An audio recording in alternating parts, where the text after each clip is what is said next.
سورہ روم کی آیت نمبر 30 آپ حضرات کے سامنے پڑھی ہے اور ترجمہ ہوا ہے۔ اس میں اللہ تبارک و تعالی نے بہت اہم ایک بات کی طرف اشارہ فرمایا۔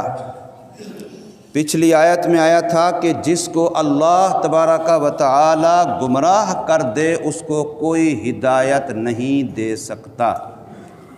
اب اس بات کو ذہن میں رکھ کے اس اگلی آیت کو سمجھیے کہ یہاں فرمایا یہ گیا تھا کہ جس کو اللہ گمراہ کر دے اس کو کوئی ہدایت نہیں دے سکتا۔ اب ایک سوال پیدا ہوتا ہے کہ اللہ پاک تو چاہتا ہی ہدایت ہے، اللہ نے تو انبیاء بھیجے ہدایت کے لیے، کتابیں بھیجی ہدایت کے لیے، پھر اللہ کیوں گمراہ کرے گا؟ کہ اللہ جس کو گمراہ کر دے اس کو کوئی ہدایت نہیں دے سکتا۔ لیکن سوال ہے کہ اللہ میرے بارے میں گمراہی کا فیصلہ کیسے کرے گا؟ اللہ نے تو قرآن دیا تاکہ میں ہدایت پہ آؤں، اللہ نے اپنا حبیب بھیجا تاکہ میں ہدایت پہ آؤں، اللہ نے مجھے عقل دی تاکہ میں ہدایت پہ آؤں۔ تو اللہ تبارک و تعالی نے تو بے شمار بندوں کی ہدایت کے اسباب پیدا کیے ہیں، کتنے انبیاء بھیجے ہیں، لوگوں نے انبیاء کے ساتھ کیا کیا سلوک کیا، لیکن پھر بھی نبی خیر خواہی کے جذبے سے سمجھاتے رہے۔ خود حضور صلی اللہ علیہ وسلم کو دیکھ لیجئے، 1400 سال گزر گئے، آج تک دین کے درد رکھنے والوں کو دیکھ لیجئے، لوگ دھکے دیتے ہیں پھر بھی وہ خیر خواہی سے ان کو دین کی بات سمجھاتے ہیں۔ لوگ پتہ نہیں کیا کیا القابات و الفاظ سے یاد کرتے ہیں، کیا کیا تانے مارتے ہیں، کیسی کیسی جگتیں کستے ہیں، لیکن پھر بھی وہ اللہ کے دین کی بات خیر خواہی کے جذبے سے ان کو بتاتے ہیں 1400 سال گزر جانے کے بعد بھی۔ تو اس لیے یہ ایک سوال پیدا ہوتا ہے کہ آخر اللہ تبارک و تعالی جو بندے کو گمراہ کرے پھر کوئی ہدایت نہیں دے سکتا، تو اللہ گمراہی کا فیصلہ کیسے کرتا ہے؟ تو اس اگلی آیت میں اللہ تبارک و تعالی نے جواب دیا اس جملے کا کہ اللہ کسی کو گمراہ نہیں کرتا۔ اللہ نے ماں کے پیٹ کے اندر جب بچہ پیدا ہوتا ہے، جیسے اللہ اس کے باقی اعضاء بناتا ہے، آنکھیں، کان، زبان، ہاتھ، پاؤں، دل، دماغ، گردے، ایک ایک چیز بناتا ہے، ایسے ہی اللہ ہر انسان کے بچے کے اندر ماں کے پیٹ میں حق کے قبول کرنے کی صلاحیت بھی رکھتا ہے۔ وہ بھی اللہ پاک پیدا کرتا ہے ہر بچے کے اندر، چاہے وہ کسی کا بچہ کیوں نہ ہو۔ ہر بچے کے اندر جو انسان کا بچہ ہے، اللہ پاک ماں کے پیٹ کے اندر جب اس کی باقی چیزیں جو اس کو ضرورت پڑنی ہیں وہ بناتا ہے، تو اللہ تبارک و تعالی اس بچے کے اندر حق کے قبول کرنے کی صلاحیت، استعداد، لیاقت، قابلیت، یہ اللہ پاک اس کے اندر پیدا کرتا ہے۔ اس کو کہتے ہیں اللہ کی فطرت، اس کو کہتے ہیں اللہ تبارک و تعالی کی فطرت۔ حدیث پاک میں ایک واقعہ آتا ہے، ایک موقع پر کسی جنگ کے اندر حملہ کرنے میں صحابہ کرام رضوان اللہ تعالی علیہم اجمعین نے جب حملہ کیا کافروں پر تو ان کے کئی سارے بچے بھی مارے گئے۔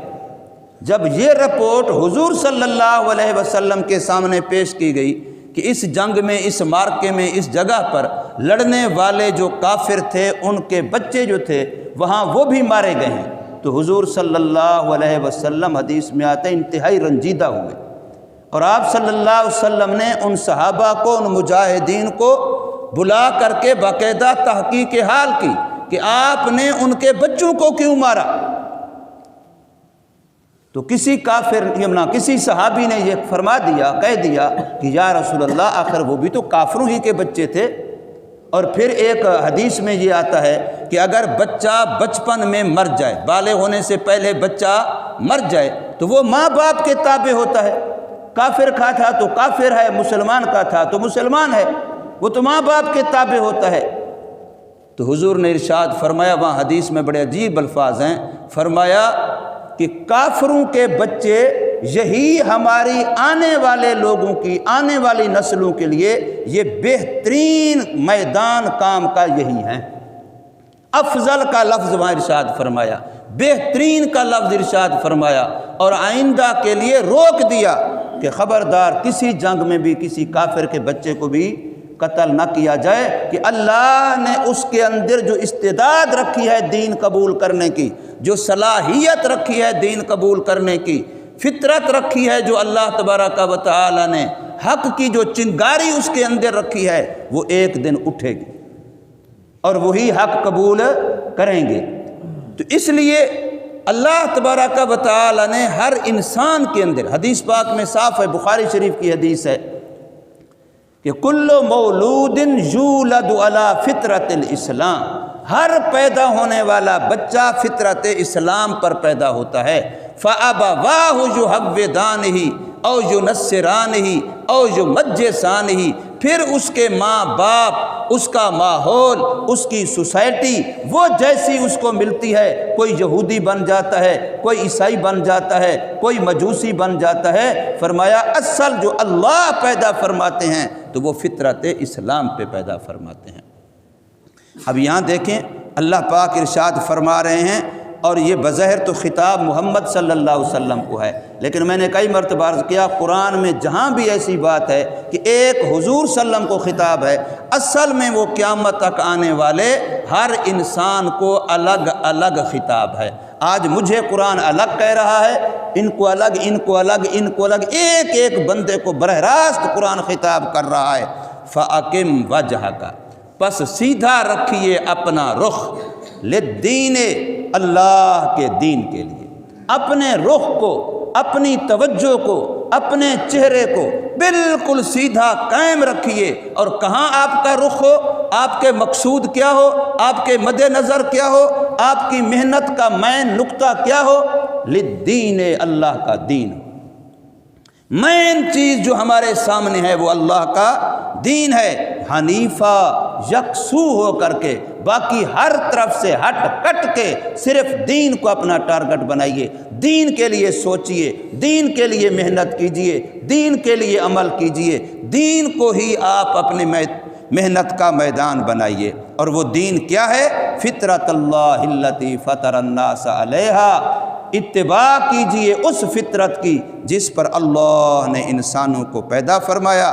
لا تبدیل لخلق اللہ، اللہ کی تخلیق کے لیے کوئی تبدیلی نہیں ہے۔ اللہ نے ہر انسان کے اندر وہ چنگاری رکھی ہے، وہ صلاحیت رکھی ہے، اور وہ مرنے تک ساتھ رہتی ہے، وہ بدلتی نہیں ہے، وہ انسان کے اندر موجود ہے۔ ذالک الدین القیم، اور یہی مضبوط دین ہے کہ آپ اپنا رخ، اپنی توجہ اللہ کے دین کی طرف رکھیے، باقی طرف سے ہٹ کٹ کے، یہی دین مضبوط ہے۔ وَلَٰكِنَّ أَكْثَرَ النَّاسِ لَا يَعْلَمُونَ، لیکن اکثر لوگ جانتے نہیں ہیں۔